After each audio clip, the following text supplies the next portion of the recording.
नमस्कार, मी विशाल पाटील. लोकशाही मराठीच्या न्यूज प्लॅनेटमध्ये आपल्या सगळ्यांचं स्वागत. राष्ट्रीय स्वयंसेवक संघाचे सरसंघचालक डॉक्टर मोहन भागवत 6 ऑगस्ट रोजी मुंबईतल्या नीता मुकेश अंबानी सांस्कृतिक केंद्र इथे जेन झी आणि जेन अल्फा मधील विद्यार्थ्यांशी थेट संवाद साधणार आहेत. India's international movement to United Nations अर्थात IIMUनं 15व्या वर्धापन दिनानिमित्तानं आयोजित युवा नेतृत्व परिषदेत देशभरातील 100 पेक्षा जास्त जण अधिक शहरातील 2000 पेक्षा जास्त विद्यार्थी सहभागी होणार आहेत. लोकशाही, नेतृत्व, राष्ट्र उभारणी आणि जागतिक दृष्टिकोन यांसारख्या महत्त्वाच्या विषयांवरती मार्गदर्शन होणार असून तरुणांसाठी हा प्रेरणादायी संवाद विशेष ठरणार आहे. बरं, या कार्यक्रमाकडे देशभरातील विद्यार्थी, शिक्षक आणि पालकांचं लक्ष लागलेलं आहे. देशाच्या राजकारणात आणि वैचारिक विश्वात मोठी चर्चा रंगवणारी ही भेट समजली जाते. बरं, एकीकडे राष्ट्रीय स्वयंसेवक संघाचे सरसंघचालक डॉक्टर मोहन भागवत तर दुसरीकडे देशाची सर्वात प्रभावशाली मानली जाणारी जेन झी ही पिढी. संघाच्या शताब्दी वर्षाच्या उंबरठ्यावरती भागवत थेट तरुण विद्यार्थ्यांशी संवाद साधणार आहेत. हा केवळ प्रेरणादायी संवाद आहे की नव्या मतदार पिढीपर्यंत पोहोचण्याची ही रणनीती आहे? आणि या निर्णयावरती CJPचे संस्थापक अभिजित दिपकेंनी का जोरदार निशाणा साधलाय? देर आहे दुरुस्त आहे असं म्हणत त्यांनी सवाल उपस्थित केलाय. तरुणाईच्या मनाचा ठाव घेण्याच्या या प्रयत्नामागचं राजकारण आणि त्यावरचं वादळ हे पाहणं महत्वाचं ठरेल. बरं, दुसरीकडे देशाच्या राजकारणात आणि वैचारिक विश्वात मोठी चर्चा रंगवणारी भेट होती आहे. तर एकीकडे राष्ट्रीय स्वयंसेवक संघाचे सरसंघचालक डॉक्टर मोहन भागवत तर दुसरीकडे देशाची सर्वात प्रभावशाली मानली जाणारी जेन झी पिढी. संघाच्या शताब्दी वर्षाच्या उंबरठ्यावर भागवत थेट तरुण विद्यार्थ्यांशी संवाद साधणार आहे. मात्र दुसरीकडे संसदेमध्ये सध्याच्या घडीला राजकीय नेते मंडळी, सत्ताधारी असू देत किंवा विरोधक असू देत, एकमेकांसमोर अनेक महत्वाच्या प्रश्नांवरती चर्चा करण्यासाठी का उभे राहत नाहीये, हा सगळ्यात मोठा आणि महत्वाचा विषय आहे. या दोन महत्वाच्या विषयांवरती आज आपण चर्चा करणार आहोत आजच्या न्यूज प्लॅनेटमध्ये.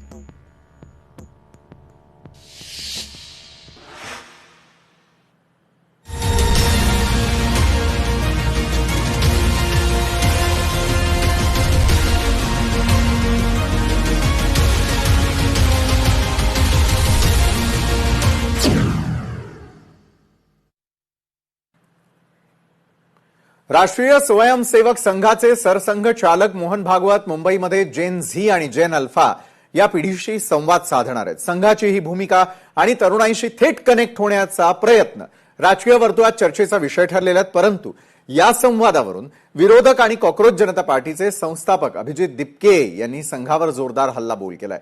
70-80 वयोगटातील नेत्यांऐवजी तरुणांसमोर संवाद साधण्यासाठी तरुण चेहरेच पुढे आले पाहिजेत असा टोला दिपकेंनी लगावलाय.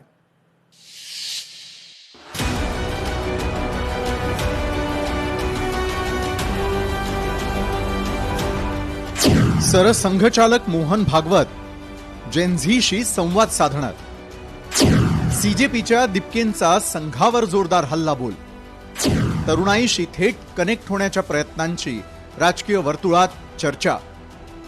राष्ट्रीय स्वयंसेवक संघानं सरसंघचालक डॉक्टर मोहन भागवत 6 ऑगस्ट रोजी मुंबईतील नीता मुकेश अंबानी सांस्कृतिक केंद्र इथे जेन झी आणि जेन अल्फा मधील विद्यार्थ्यांशी थेट संवाद साधणार आहेत. India's international movement to United Nations अर्थात IIMUNच्या 15व्या वर्धापन दिनानिमित्त आयोजित युवा नेतृत्व परिषदेमध्ये देशभरातील 100हून अधिक शहरांमधील 2000पेक्षा जास्त विद्यार्थी सहभागी होणार आहेत. लोकशाही, नेतृत्व, राष्ट्र उभारणी आणि जागतिक दृष्टिकोन यांसारख्या महत्त्वाच्या विषयांवरती मार्गदर्शन होणार असून तरुणांसाठी हा प्रेरणादायी संवाद विशेष ठरणार आहे. या कार्यक्रमाकडे देशभरातील विद्यार्थी, शिक्षक आणि पालकांचं लक्ष लागलेलं आहे. जेन झी ही पिढी चांगली आहे. त्यांच्यात परिस्थितीशी जुळवून घेण्याची क्षमता आहे आणि ते स्वभावानं भावूक आहेत. मात्र ते खूप शांत मनानं विचार करत नाहीत.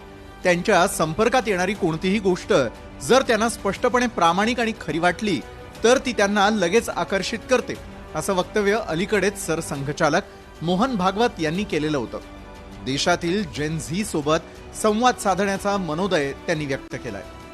जेन झी अच्छी रहती है, वो अनुकरणशील रहती है, इमोशनल रहती है, बहुत ठंडे दिमाग से विचार नहीं करती है, और जो उनके संपर्क में है वो अगर दिखने में प्रामाणिक हो तो उनको अपील करता है। तो हो गया एक दौर, उसके बाद उनकी जो प्रवर्तक थी उनके ध्यान में आया कि हमने तो एक गलत रास्ते पर कदम बढ़ाए और दो पीढ़ी को बर्बाद कर दिया आपने। भागवत यांच्या विधानावर सीजेपीचे संस्थापक अभिजित दिपके यांनी टीका केलेली आहे। चर्चा किंवा संवाद सुरू होणं हे नक्कीच स्वागतार्ह आहे, मात्र 70 ते 80 वयोगटातील ज्येष्ठ नेत्यांनी तरुणांशी संवाद साधण्यापेक्षा तरुणांचे प्रश्न मांडण्यासाठी तरुण चेहरे समोर आणले तर ते अधिक फलदायी ठरेल। जेन झी पिढीला त्यांच्याच वयाचे आणि विचारांचे प्रतिनिधित्व हवंय। तरुणांनी तरुणांशीच संवाद साधला तर त्याचा खरा फायदा होईल, अशा शब्दात दिपके यांनी आपलं मत व्यक्त केलं। दिपके यांनी पुढे बोलताना देर आहे दुरुस्त आहे असा टोला लगावतानाच राजकीय पक्षांना आणि सामाजिक संघटनांना आता नव्या पिढीच्या दबावापुढे नमावं लागत असल्याचं स्पष्ट केलेलं आहे। अब मोहन भागवत का भी जेनजी से बात करने का मन कर रहा है, तो देर से ही क्यों ना हो, लेकिन इन लोगों को अब समझ में आते हो कि जेनजी को इग्नोर नहीं कर सकते, डिसमिस नहीं कर सकते, बात करनी पड़ेगी और बात करेंगे तो ही अच्छा है, क्योंकि ये लोग देश का भविष्य है। लेकिन इसके बाद में मैं ये कहूंगा कि अगर जेनजी चेहरे होंगे, यंग चेहरे होंगे तो ज्यादा बेटर होगा। आप 70-80 साल के लोग बात करेंगे तो अच्छी बात है, आप बात करना चाहते हो, लेकिन उससे जेनजी को क्या मिलेगा? जेनजी को जो चाहिए वो है यंग रिप्रेजेंटेशन, तो थोड़ा उस पर भी काम करिए।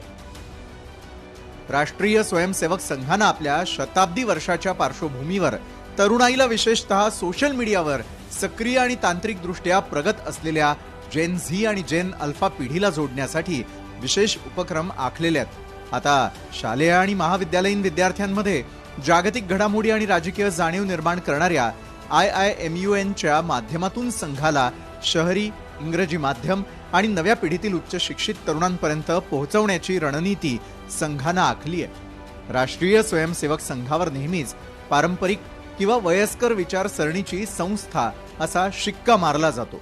मोहन भागवत यांचा थेट तरुण विद्यार्थ्यांशी होणारा संवाद संघाची ही प्रतिमा बदलून त्याला आधुनिक आणि सर्वसमावेशक बनवण्याचा एक धोरणात्मक प्रयत्न असल्याचं बोललं जात आहे। जेन झी ही पिढी आगामी निवडणुकांमध्ये मोठी वोट बँक ठरणार आहे।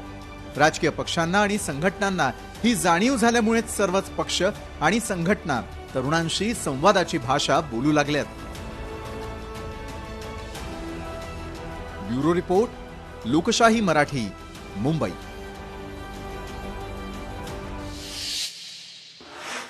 तर या संवादावरती अधिक चर्चा करण्यासाठी आज आपण आमंत्रित केलेला आहे संघ विचारक अमोल पुसतकर यांना। काँग्रेसचे प्रवक्ते कपिल ढोके पाटील आणि भाजपचे मुख्य प्रवक्ते नवनाथ बन आपल्यासोबत आहे। तिन्ही मान्यवरांचं स्वागत करतो यावेळेला आणि थेट आपण चर्चेकडे वळूयात। अमोलजी, सरसंघचालक मोहन भागवत यांचा जेन झी बरोबर संवाद हा खरोखरच तरुणांना मार्गदर्शन करण्यासाठी आहे की मग संघाची प्रतिमा बदलण्यासाठी? या संवादामध्ये नेमकं काय सांगितलं जाणार? संघानं IIMUN सारख्या व्यासपीठाची निवड नेमकी का केली? यामागे नेमकी कोणती रणनीती आहे?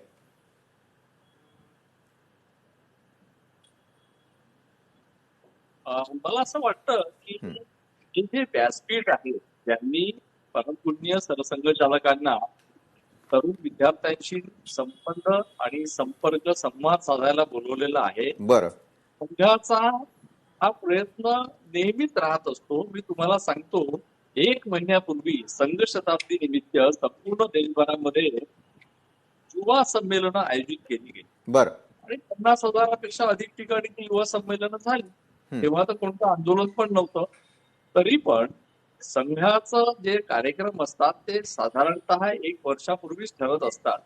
म्हणजे आता कुठलं आंदोलन झालं म्हणून सरसंघचालक चालले असं अजिबातच होत नाही, कारण त्यांचा वर्षभराचा कार्यक्रम हा 1 वर्षाच्या आधीच ठरलेला असतो। बरं, त्यामुळे ही संघटनेची जी वेळ मागितलेली असेल ती वर्षभरापूर्वी मागितली असेल, त्यामुळेच त्यांना ती आता वेळ मिळालेली आहे।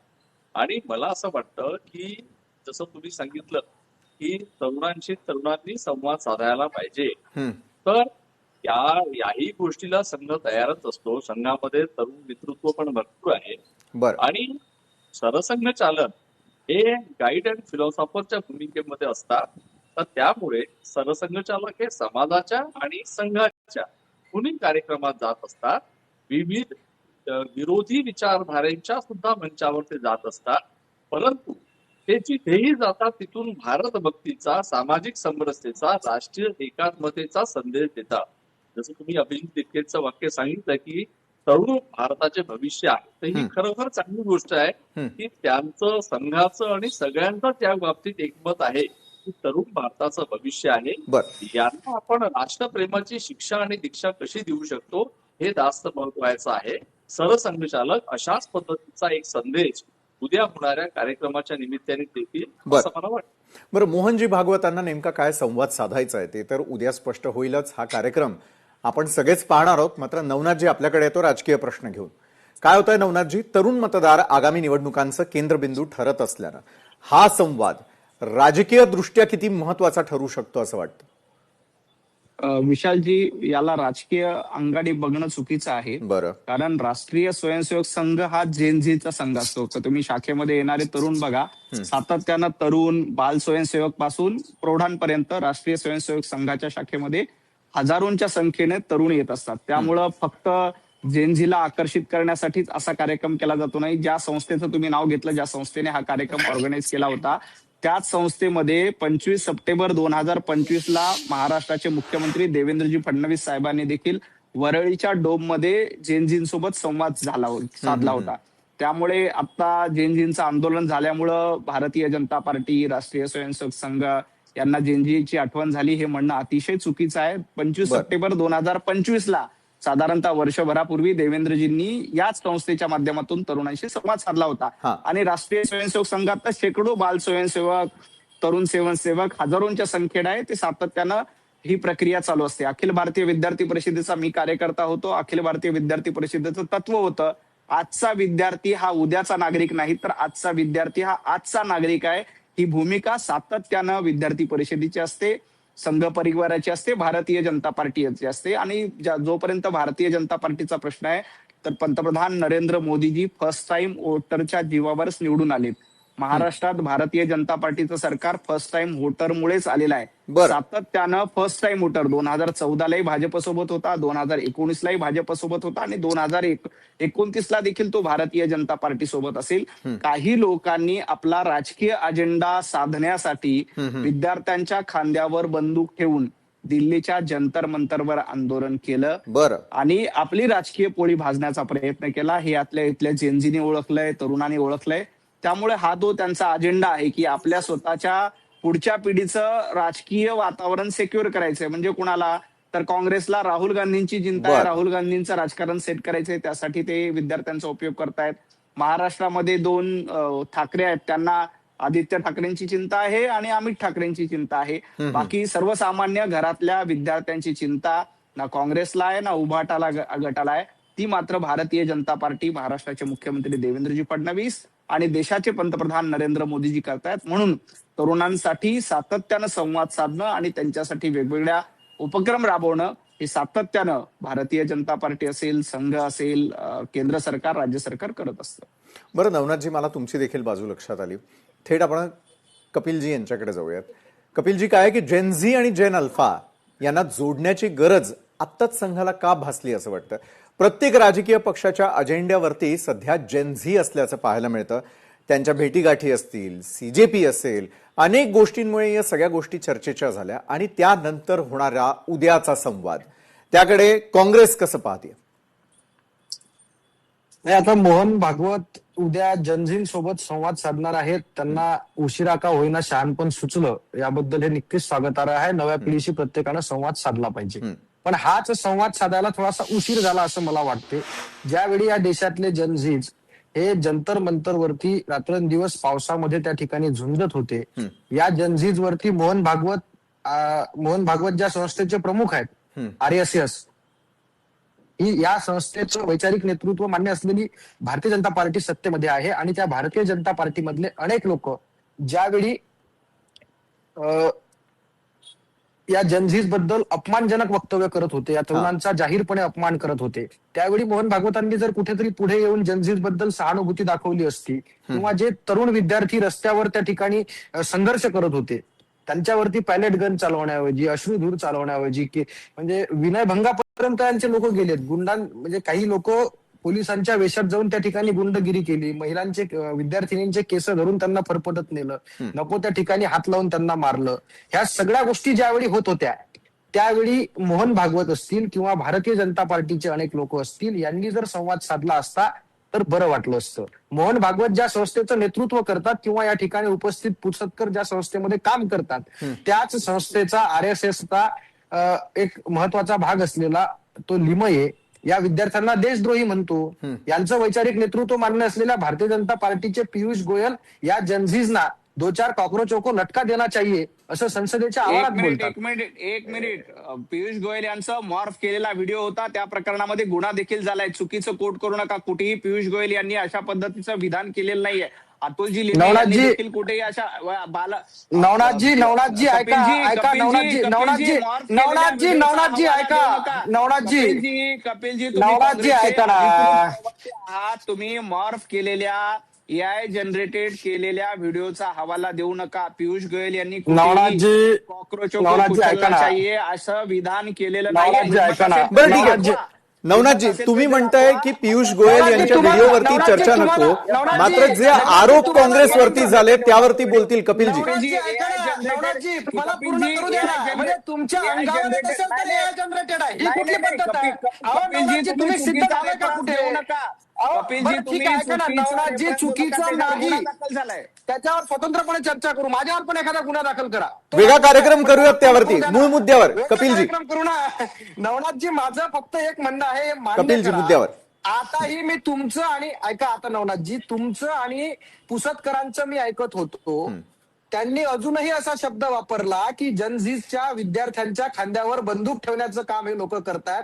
अहो तुम्हाला अजून पण मान्य नाही का की विद्यार्थी स्वतःच्या हक्कासाठी रस्त्यावर होते? विद्यार्थ्यांसोबत नीटच्या परीक्षेत 24 लाख लोकांवर अन्याय झाला, TETच्या परीक्षेत 6.5 लाख विद्यार्थ्यांसोबत अन्याय झाला. हे तुम्हाला मान्य नाही का? तुम्ही अजूनही काय म्हणता की आम्हीच खांद्यावरती बंदूक ठेवतोय? अहो त्या विद्यार्थ्यांना सरकारने त्रास दिलेला आहे. सरकारमध्ये बसलेले लोक त्यांच्यावरती नको त्या पद्धतीचे वक्तव्य करतात. सरकारमधल्या लोकांनी मग आता अमित शहानी त्या ठिकाणी लाठीचार्जचे आदेश दिले, पॅलेट गन चालवण्याचे आदेश दिले. मग अमित शहा मोहन भागवतांचं ऐकत नाहीत का?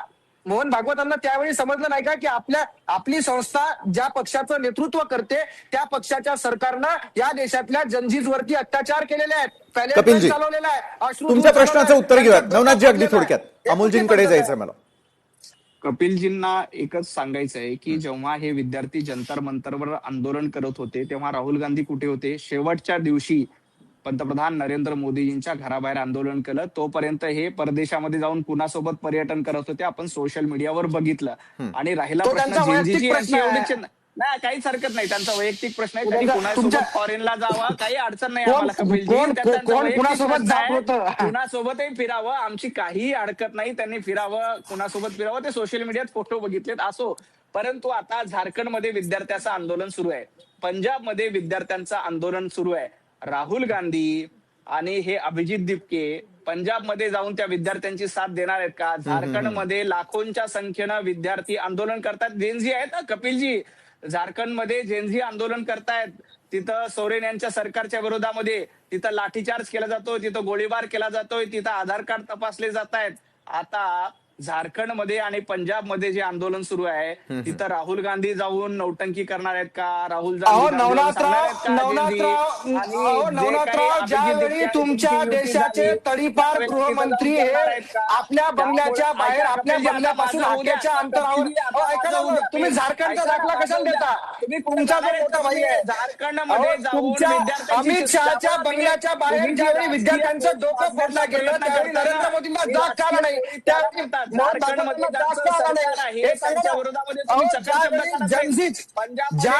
सोबत तुम्हाला आज सोबत असं वाटतं त्यांचं डोकं अमित शहाच्या बंगल्याच्या बाहेर फोडलं जाते, त्यावेळी काय झालं हे सांगा? कुठे सुरुवात पार पडली? 22 लाख विद्यार्थ्यांचा शेड्यूल डिस्टर्ब झाला, 24 विद्यार्थ्यांनी आत्महत्या केल्या. याचं बाप कोण करणार आहे? बरं नवनाथजी मला आपला आक्षेप लक्षात आला, त्याचं उत्तर कपिल ढोके मी तुमच्याकडून घेतो. मला सांगा, दिल्लीपासून 1200 किलोमीटर अंतरावरती असलेल्या झारखंडकडे तितक्याच संवेदनशीलतेनं का पाहिलं जात नाही? कपिलजी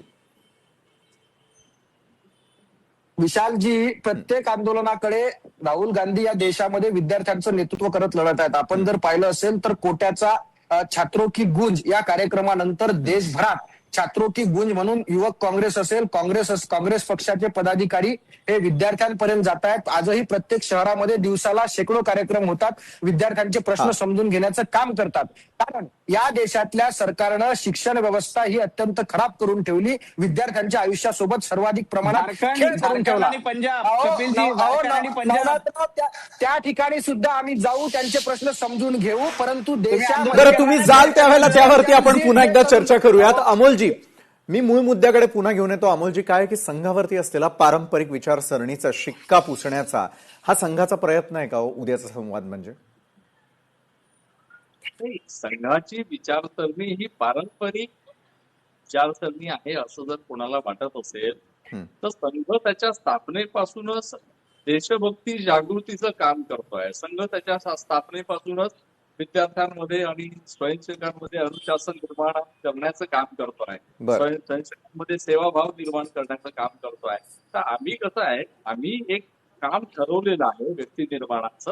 ह्या व्यक्ती निर्माणाच्या कामामध्ये मग ते शिस्त असेल, अनुशासन असेल किंवा देशभक्ती असेल, ग्राम स्वच्छता असेल किंवा अजून कुठले निसर्गशी रिलेटेड कुठले काही गोष्टी असेल, या सगळ्या गोष्टींनी व्यक्तीचं व्यक्तिमत्व बनत असतं. संघाच्या शाखेमध्ये शिकवल्या जाणारे शारीरिक आणि बौद्धिक कार्यक्रम हे व्यक्ती निर्माणासाठीच आहे आणि संघ तेवढंच काम करतो. त्यामुळे याला कोणी पारंपरिक म्हणत असेल तर त्याला पारंपरिक म्हणायला पाहिजे. परंतु मला असं वाटतं की विद्यार्थ्यांशी केला जाणारा संवाद हा नेहमी संघामध्ये होत असतो. मी तुम्हाला आत्ताच सांगितलं की मागच्या महिन्यात 50,000पेक्षा अधिक युवा संमेलनं संघाने घेतलेले आहे आणि वस्तीमध्ये घेतलेले आहे.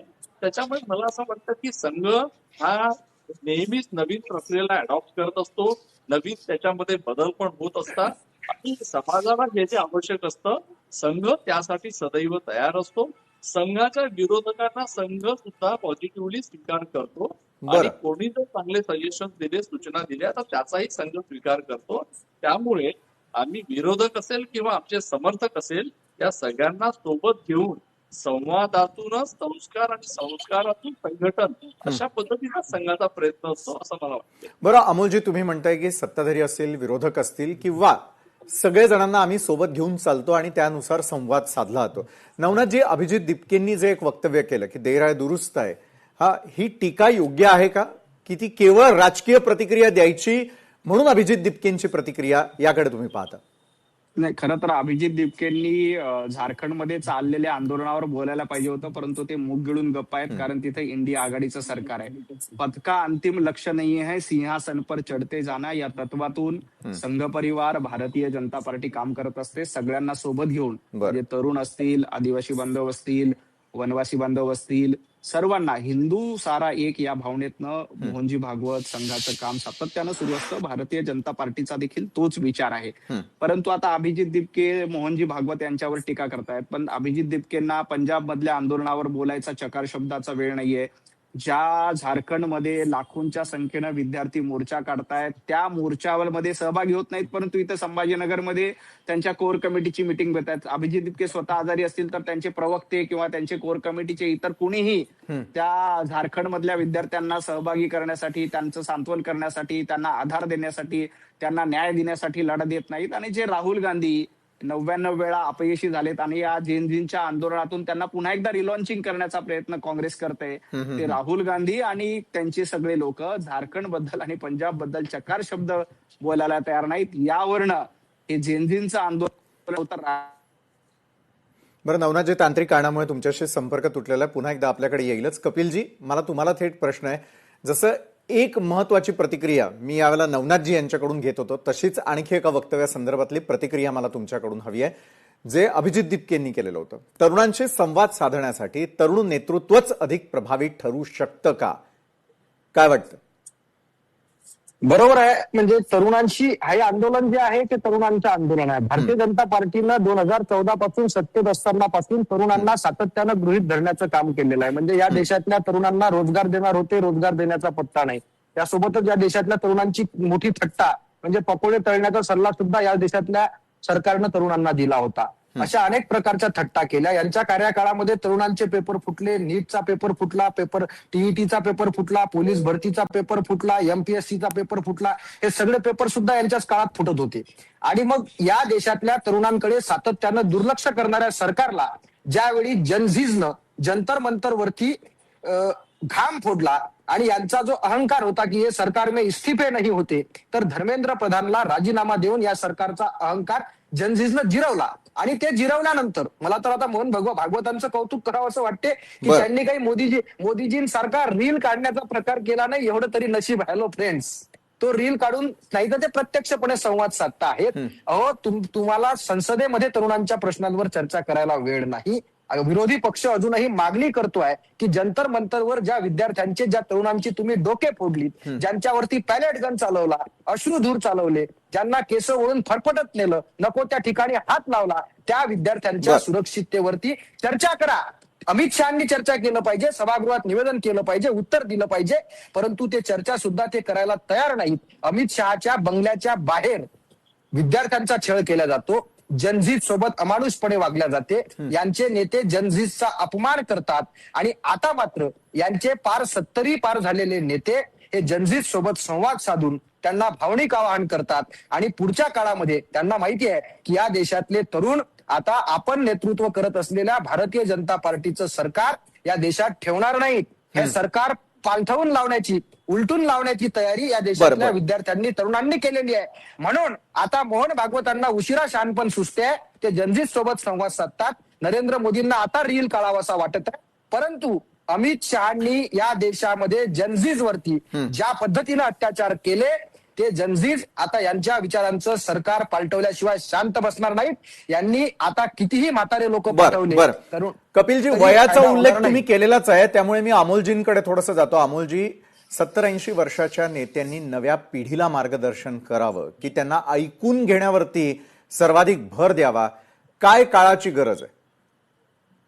दोन्ही काळाची गरज आहे. तरुणांच्या सूचना, तरुणांचे प्रश्न, तरुणांना प्रगतीशील आणि भविष्यातला भारत हा कसा हवा आहे या पद्धतीचे त्यांचे विचार पण ऐकले पाहिजे. परंतु असा प्रगतीशील भारत बनविण्यासाठी तरुणांची स्वतःची भूमिका काय असली पाहिजे, त्यांचं कॉन्ट्रिब्युशन काय असलं पाहिजे आणि व्यक्तिगत जीवनात त्यांनी कशा पद्धतीचं आचरण करायला पाहिजे आणि देशाच्या संविधानाला अनुसरूनच सर्व प्रकारचे आंदोलन, सर्व प्रकारच्या गतिविधी झाल्या पाहिजे, याचा प्रकाश असला पाहिजे. मला असं वाटतं विद्यार्थ्यांचं पण ऐकलं पाहिजे आणि त्यांचं कॉन्ट्रिब्युशन काय, त्यांचा सहभाग काय, त्यांचा राष्ट्र निर्मितीत योगदान काय हे सांगण्यासाठी कोणीतरी ज्यांनी आपलं संपूर्ण जीवन या कार्यासाठी दिलेलं आहे अशा अनुभवी व्यक्तींनी सांगायला पाहिजे. अशा दोन्ही गोष्टी मला योग्य वाटतात. बरं, पण मग नवनाथजी, यावरच तुमच्याकडनं टिप्पणी हवी आहे. सोशल मीडियावरती सक्रिय असलेल्या जेनझीज पर्यंत पोहोचण्यासाठी संघाची जी आत्ताची रणनीती आहे, जो संवाद साधण्याचा प्रयत्न आहे, तो कितपत यशस्वी ठरेल असं तुम्हाला वाटतं? जेनझी त्याला कसा प्रतिसाद देतील? सातत्यानं जेनझी हा भारतीय जनता पार्टी संघासोबतच आहे. कारण शाखेमध्ये शेकडो हजारो तरुण जेनझीच्या वयामध्येच येतात. त्यामुळं हा काय नव्याने प्रयोग होतोय असं नाहीये. आणि ज्यांचं वय 56 वर्ष आहे ते स्वतःला जेनझी समजायला लागले आणि दुसऱ्यांच्या वयाबद्दल शंका उपस्थित करायला लागले. हे मात्र सगळ्यात मोठं आश्चर्य आहे. जे स्वतःला तरुण नेते समजतात ते 56 वर्षाचे आहेत. आता ते काय बोलावं खरंच कळत नाहीये. त्यांनी खरं झारखंडमध्ये जावं, पंजाबमध्ये जावं, तिथं जाऊन बघावं की तिथली काय अवस्था आहे. झारखंड पंजाबचा विचार केल्यापेक्षा नवनाथराव माझं म्हणणं आहे, अमित शहाच्या बंगल्याच्या बाहेर जनजीतचं डोकं फोडलं, त्यांच्यावर पॅलेट गन चालवले. अमित शहाच्या बंगल्याच्या बाहेर राहुल गांधी संसदेमध्ये जातात. नाही पळून जा. तुमच्या अमित भाईंना बोलायची हिंमत नाही. तुमच्या अमित भाईंच्या बंगल्याच्या बाहेर विद्यार्थ्यांवरती पॅलेट गन चालवल्या, अश्रुधूर चालवला, त्यांच्या डोके फरफडत नेलं, ओढून नेलं, जनजीतचा अपमान करायचा. तुमच्या RSS भाजपच्या विचारधारेच्या अतुल लिमयेने त्या जनजींना देशद्रोही म्हटलं आणि आज मात्र तुम्हाला जनजीत सोबत संवाद साधा वाटत असेल तर नवनाथराव काय चाललंय याचा सुद्धा विचार दिला पाहिजे. नवनाथराव, हे जनजी आता मोहन भागवत, नरेंद्र मोदी, अमित भाई कोणी जरी आले तरी जेनझी तुमच्या विचाराचं सरकार उलथवून टाकल्याशिवाय शांत राहणार नाही, हे लक्षात घ्या. मग तुमच्याकडे नाही का नेता? आमच्या राहुल गांधी एवढा कॅपेबल पॉवरफुल नेता तुमच्याकडे आहे का? आमच्या राहुल गांधींनी तुमच्या नरेंद्र मोदींना घाम फोडला, तुमच्या अमित शहाना घाम फोडला. आमचा विद्यार्थ्यांचे प्रश्न मांडतो, तरुणांचा प्रश्न मांडतो, नव्या पिढीसोबत संवाद मांडतो. तुमच्याकडे जर नेता असता तर 80 वर्षाच्या मोहन भागवतांना आणायची गरज पडली नसती, हे सुद्धा लक्षात घेतलं पाहिजे.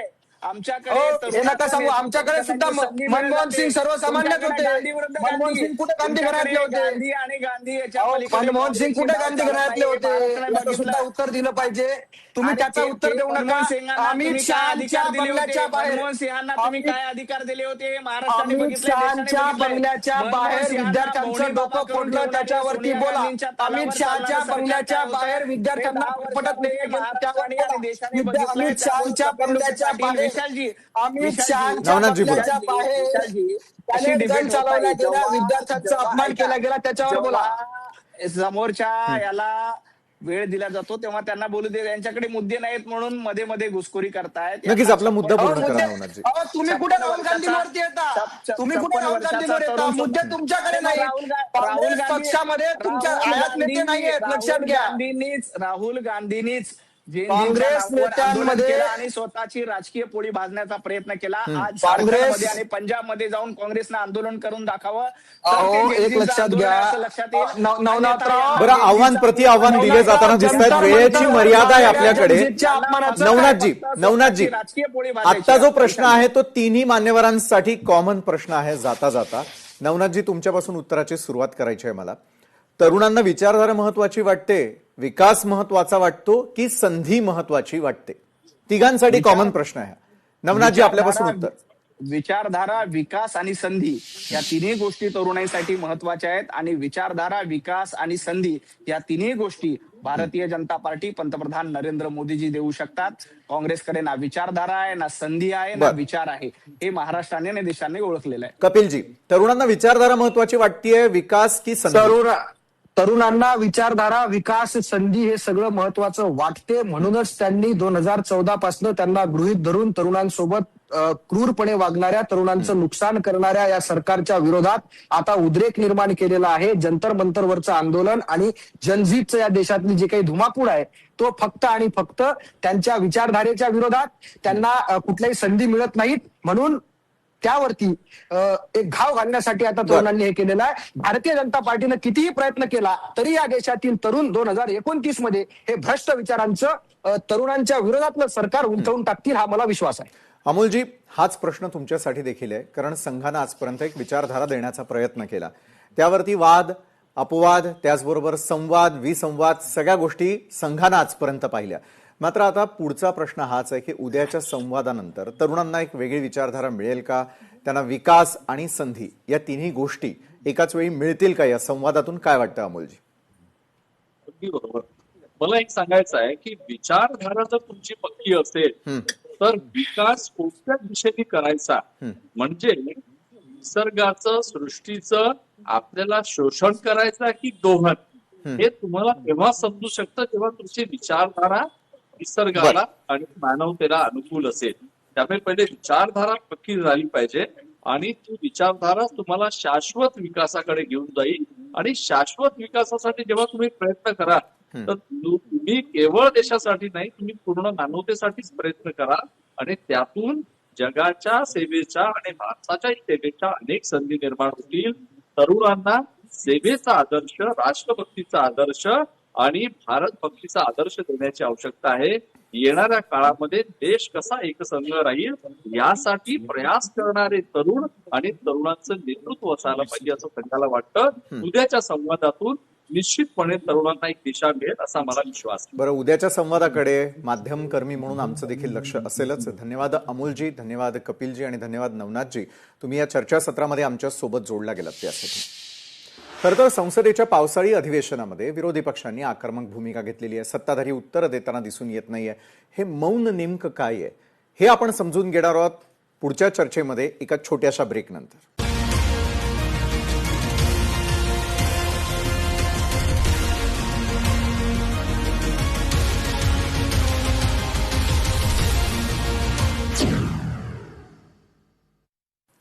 ब्रेकनंतर न्यूज प्लॅनेटमध्ये आपल्या सगळ्यांचं पुन्हा एकदा स्वागत. संसदेच्या पावसाळी अधिवेशनात विरोधी पक्षांनी आक्रमक भूमिका घेतलेली पाहायला मिळते. नीट परीक्षेतील पेपर फुटी आणि राम मंदिर दानपेटीतील चोरी ही दोन्ही प्रकरणं विरोधकांना आयतच कोलीत हातात मिळवून देणारी आहे. सीजेपीच्या आंदोलनानंतर माजी केंद्रीय शिक्षण मंत्री धर्मेंद्र प्रधान यांचा राजीनामा झाल्यानं विरोधकांचं मनोबल वाढलंय. आता राम मंदिर दान चोरी प्रकरणी सरकारला घेरण्याची त्यांची रणनीती असून विरोधकांनी संसदेच्या 13व्या दिवशीही केंद्रीय गृहमंत्री अमित शहा यांनी दोन्ही सभागृहात येऊन परीक्षा आणि दान चोरी प्रकरणी स्पष्टीकरण देण्याची मागणी लावून धरलेली आहे.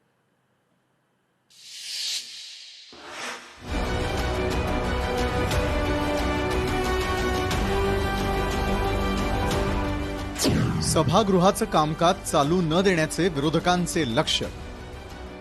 किरेन रिजिजू यांच्या आरोपांनंतर विरोधक अधिक आक्रमक. लोकसभेत विरोधकांचा गोंधळ 13व्या दिवशीही सुरूच. नवी दिल्लीतील संसद भवनाच्या परिसरात आणि सभागृहात आज पुन्हा एकदा जोरदार गदारोळ पाहायला मिळाला. विरोधी पक्षाच्या खासदारांनी हातात फलक घेऊन संसद भवनाच्या आवारात भव्य मोर्चा काढला. विद्यार्थ्यांवरील पोलीस अत्याचार, राम मंदिर देणगीतील कथित गैरव्यवहार आणि जम्मू काश्मीरला राज्याचा दर्जा यांसारख्या मुद्द्यावरून विरोधकांनी सरकारला घेरलं.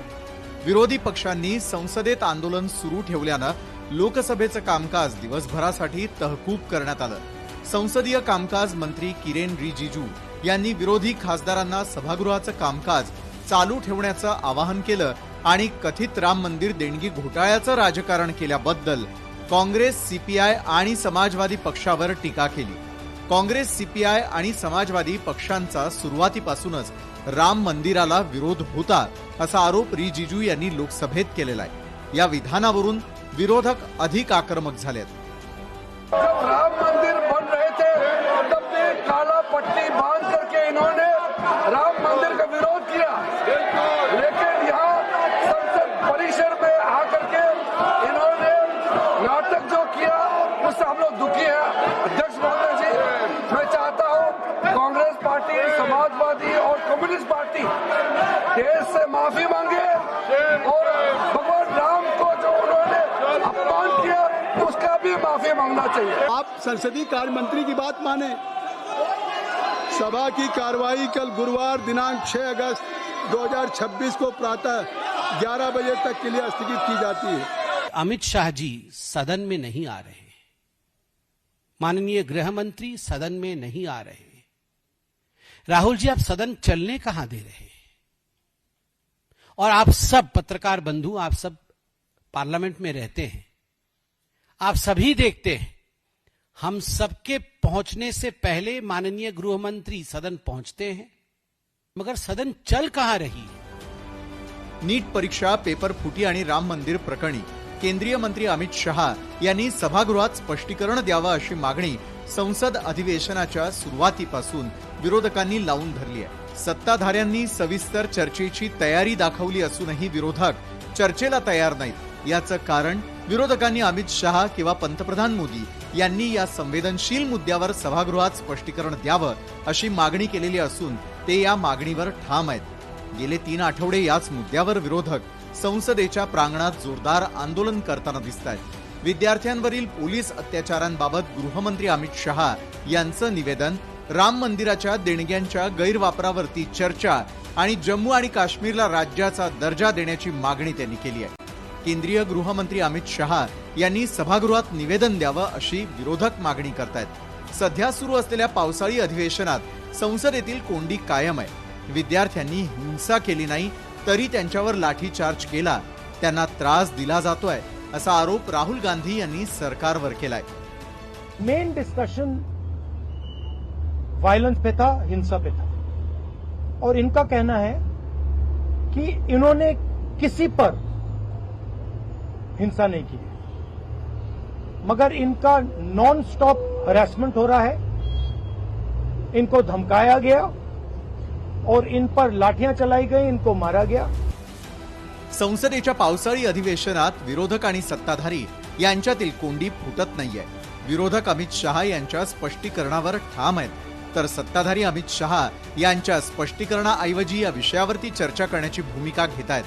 गृहमंत्री अमित शहा यांच्या निवेदनाच्या मागणीवरून विरोधकांनी सत्ताधाऱ्यांमधील दरी अधिक रुंदावली आहे। एकीकडे विरोधक गृहमंत्री बोलत नाहीत तोपर्यंत कामकाज चालू न देण्याच्या भूमिकेवरती ठाम आहेत, तर दुसरीकडे सरकार विरोधकांवरती पळ काढल्याचा आरोप करत आहे। त्यामुळे संसदेत हा तिढा सुटणार की गदारोळ असाच कायम राहणार याकडे सर्वांचं लक्ष लागून आहे। एक मात्र खरं, दोन्ही बाजूंच्या लोकप्रतिनिधींच्या हट्टामुळे त्यात देशवासियांच्या सकारात्मक कामांच्या निर्णयाबाबतच्या अनेक चर्चांवर निर्बंध झालेले आहेत। त्यामुळे ही कोंडी फोडण्याची नितांत गरज आहे।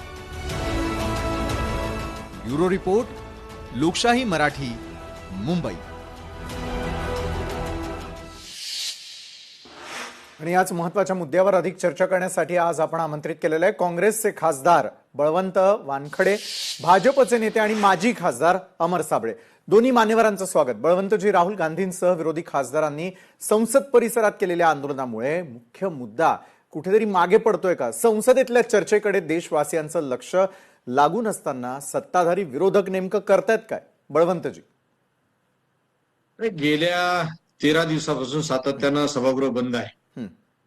आमची साधी मागणी आहे की जे जंतर मंतरवर आमच्या तरुण मुलांवर उद्याच्या भविष्यावर जो लाठीचार्ज झाला, जे पॅलेटनं गोळ्या चालवल्या गेल्या, अन्वित त्यांचा शर झाला, त्याचं स्पष्टीकरण हा आदेश कोण दिला हा गृहमंत्र्यांनी सभागृहात येऊन सांगावं। जी राम मंदिराची चोरी आहे त्या राम मंदिराच्या चोरीचं काय झालं हे सभागृहात गृहमंत्र्यांनी येऊन सांगावं। एवढी साधी मागणी आहे आणि ते मागणी त्यांना मान्य नाही, कारण ते त्यांच्यापासून पळ काढतायत आणि उलट्या बोंबा अशा करतात की विरोधकांना चर्चेत रस नाही, चर्चा करू द्यायची नाही। पण मी तुम्हाला प्रामाणिकपणाने सांगतो सभागृहातलं की विरोधक पूर्ण चर्चेसाठी तयार आहे। फक्त आमची मागणी अशी आहे की गृहमंत्र्यांनी या संदर्भात निवेदन करावं, एवढी साधी मागणी आहे। परंतु गृहमंत्री यापासून सगळ्या गोष्टीपासून पळ काढतात। सभागृह चालू झालं तेव्हापासून जवळपास 13 दिवस झाले। 13 दिवसांपैकी एक दिवस सुद्धा गृहमंत्री, आपल्या देशाचे गृहमंत्री एक दिवस सुद्धा सभागृहात आले नाही। पंतप्रधानांचं सोडा, पण गृहमंत्री सुद्धा एक दिवस सभागृहात आले नाही। बरं बळवंतजी, तुम्ही म्हणताय की प्रामाणिक इच्छा आहे विरोधकांची चर्चा करण्याची। अमरजी, मग सत्ताधाऱ्यांना नेमका इश्यू काय आहे? विरोधक सतत राम मंदिर देणगीतील कथित गैरव्यवहाराचा मुद्दा, विद्यार्थ्यांवरील लाठीचार्जचा मुद्दा उपस्थित करताय। सरकार सविस्तर निवेदन का देत नाहीये? अमरजी,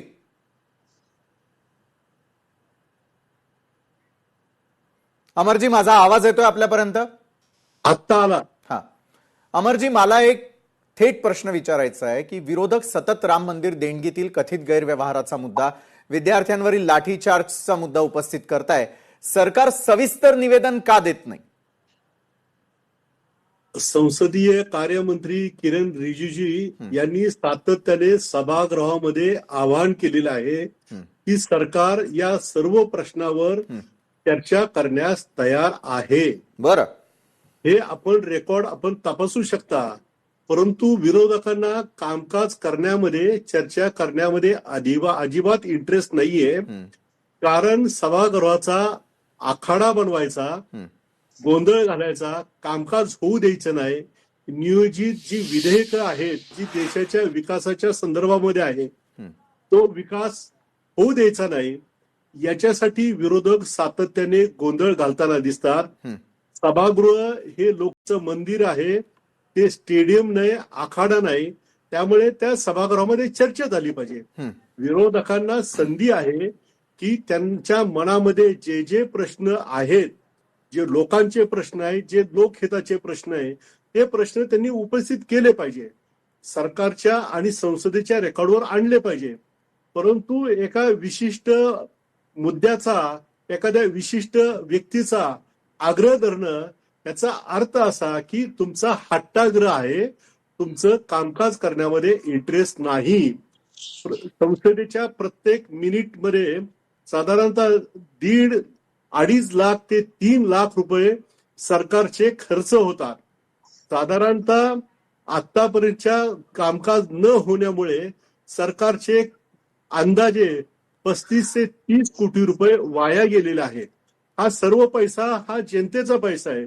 त्यामुळे बाबत जर हे उत्तरदायित्व मान्य करणारे जर विरोधक असतील तर त्यांनी सभागृहामध्ये चर्चेला सहमती दिली पाहिजे. बरं, आपण विरोधकांवरती आरोप करताय, बळवंतजी उत्तर देतील. संसदेत सातत्यानं गदारोळ करून कामकाज ठप्प करणं कितपत योग्य वाटतं? बळवंतजी, आवाज नाही. संसदेमध्ये सातत्यानं गदारोळ करून कामकाज ठप्प करणं कितपत योग्य वाटतं विरोधकांना? आवाज बळवंतजी, आवाज येतोय आता? माझा थेट प्रश्न आहे विरोधकांना, संसदेत सातत्यानं गदारोळ करून कामकाज ठप्प करणं तुम्हाला योग्य वाटतं का विरोधक म्हणून? नाही, सत्ताधारी पक्ष फक्त एवढंच आव्हान ते की आम्ही चर्चेसाठी तयार आहोत. बरं, विरोधक चर्चा करत नाही, परंतु वस्तुस्थिती वेगळी आहे. वस्तुस्थिती यांना चर्चाच करायची नाही. सभागृह बंद पीठासीन अधिकाऱ्याकडून बरेच वेळ बंद पाळल्या जाऊ राहिलं. म्हणजे कुठले विरोधकांचा आवाज न ऐकता, विरोधकांचा आवाज जर झाला तर तो आवाज न ऐकता ते सभागृहाला सांगतात की सभागृह स्थगित केलं गेलं. म्हणजे ही वस्तुस्थिती आहे. आणि जे किरण रिजिजू सांगतात ते फक्त बाहेर जनतेला काही संदेश जावा याच्यासाठी ते वारंवार सांगतात की आम्ही सरकार तयार आहोत. आज तुम्ही माननीय राहुलजी गांधी यांची पत्रकार परिषद पाहिली असेल. त्याच्या आमच्या मुली आहेत, त्या मुलींनी जी काही आपत्ती होती ती सांगितली. मग याचा न्याय मागावं नाही का आम्ही? याचं उत्तर मागावलं नाही पाहिजे का? याचं उत्तर आम्ही मागतोय. तर ते फक्त चर्चा करायसाठी तयार आहे सांगते. चर्चा करायसाठी तयार गृहमंत्र्यांनी यावा ना सभागृहात आणि सभागृहात सांगावं ना की हे गोळीबाराचा आदेश मी दिला नव्हता, यानं धमक्यानं दिला किंवा कोणा अजून कोण दिला हे असं स्पष्ट सांगायला पाहिजे होतं ना. परंतु ते कुठलाही त्यांचं निवेदन नाही, सरकारकडून त्याच्यावर एक वाच्यता नाही. उलट हे जे मुलं आहेत त्या मुलांना देशद्रोही ठरवण्याचं काम सध्या ते चालू करत आहेत. हे मुलं देशद्रोही आहेत म्हणून. ह्या अशा पद्धतीनं जर सरकार वागत असेल तर आमचं काम आहे पहिले सभागृहात या संदर्भात चर्चा झाली पाहिजे. या सभागृहात त्याचं उत्तर आलं पाहिजे. माननीय गृहमंत्र्यांनी स्पष्ट सांगितलं गेलं पाहिजे की आमच्याकडून चूक झाली, देशाच्या या भविष्याशी आम्ही खेळलो, देशाच्या या मुलांवर भविष्यावर आम्ही लाठीचार्ज केला, आम्ही अश्रूधूर सोडलं, आम्ही पॅलेट गन चालवलं. AK-47 न बिहारमध्ये पाहिलं ना, पण AK-47 वापरल्या गेली ना. मग याचं उत्तर कोण देईल? बरं, सरकारनं उत्तर देणं अपेक्षित आहे. मला सरकारला म्हणजे अमरजी तुम्हाला प्रश्न आहे हा, विरोधकांचे आरोप जर खोटे असतील तर मग संसदेत सविस्तर चर्चा घेण्यास सरकार का तयारी दाखवत नाहीये? आता वानखेडे साहेबांनी जे प्रश्न उपस्थित केलेले आहेत त्याची पुन्हा एकदा तपासणी करा. प्रश्न ह्यांनीच ठरवलेले आहेत, त्याची उत्तरं सुद्धा यांनी ठरवलेली आहेत. सरकारने हे सगळे चुका केलेल्या आहेत त्या सगळ्या मान्य केल्या पाहिजेत. अशा पद्धतीचं भाबडेपणा दाखवणं हे योग्य नाही. सरकार हे पुराव्याच्या कायद्यावर चालतं. सरकारमध्ये जे नियम आहे त्या नियमाच्या आधारे कामकाज चालतं. त्याच्यामध्ये जे रेकॉर्ड होतं ते रेकॉर्ड कायम राखलं गेलं जातं. त्यामुळे त्या सभागृहामध्ये चर्चा होणं, ती रेकॉर्डला येणं, त्याच्या पद्धतीने सरकारने कामकाज आणि मान्य करणं आणि त्याच्यानंतर कायद्यामध्ये रूपांतर होणं हे सभागृहाचं कामकाजाची पद्धत आहे. तुम्ही चर्चेसाठी सरकार तयार आहे तेव्हा तुम्ही त्या चर्चेला संमती द्या. तुम्ही तुमचे प्रश्न उपस्थित करा. सरकार पक्षातर्फे येणाऱ्या उत्तरं ऐकून घ्या. त्याच्याबद्दल तुमचे काही आक्षेप असेल तर ते आक्षेप नोंदवा. परंतु सभागृहामध्ये चर्चा झाली पाहिजे, संवाद झाला पाहिजे आणि जे तुमचे प्रश्न लोकहिताचे आहेत ते प्रश्न संसदेच्या व्यासपीठावर आले पाहिजे आणि सरकारने त्याचा मार्ग काढला पाहिजे. बरं, सरकारनं मार्ग काढायला हवा. मात्र बळवंतजी काय होतंय की मंदिर ट्रस्ट आणि सरकार यांची जबाबदारी वेगळी असल्याचं देखील सांगितलं जातं सरकारकडून. हे तुम्हाला मान्य आहे का विरोधक म्हणून?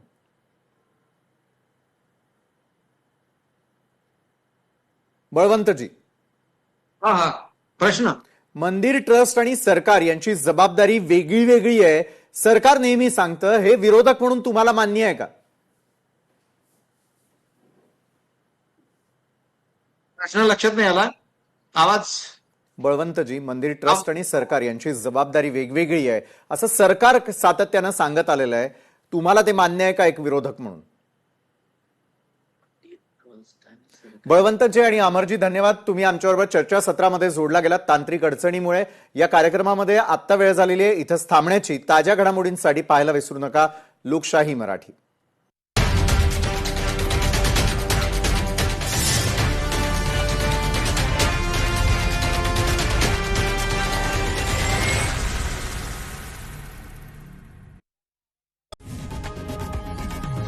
लोकशाही मराठी ऐका, पहा, जागरूक रहा.